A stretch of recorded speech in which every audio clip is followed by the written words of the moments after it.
هذا الزامل المقدم من الشيخ حافظ الصايدي والأستاذ حبيب الزوقري رثاء في شهيد الغدر الشيخ صادق باشعر.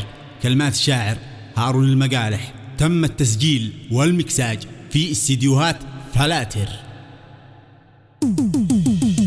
أو يا زيد الظلم ويزيد العنا، ما نخلي حق واحد مننا.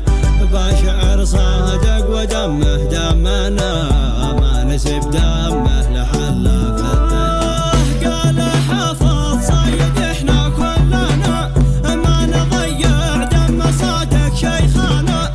طالقه دنيا وايام الهنا، لين ما القانون يحكم بالصواب. قال حبيب قال ابن الزوقري، ويل للمجرم وويل المفتري.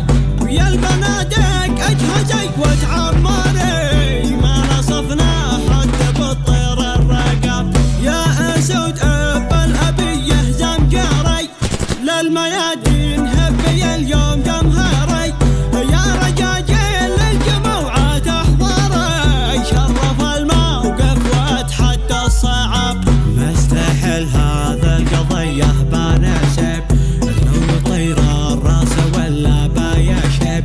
ربنا عادل وبالحاصل راقب، بايجي عدله من فوق السحاب. لا مفر والله ايضا لا هروب، لا خدع لا ستر بالحق وكذب.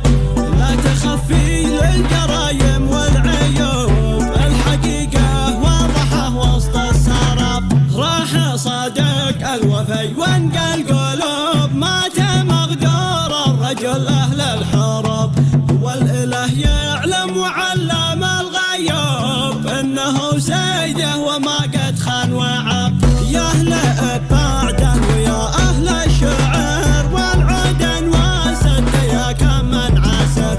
كلنا واحد اذا قد صار الضر، النكف دام بيننا لا جر ضرب. قفر والراض مسنا يدفي خطر، والاخضر ملبين الخبر. اهل فزعه وعينهم تبرك شرار، نذبح الظالم نداوي المصاب. هذا موقف حق هبه ويا رجال، التواطي والخدع ما له مجال. يا مشايخنا ويا شم الجبال، طبقوا شرع القبايل والكتاب. لا يجي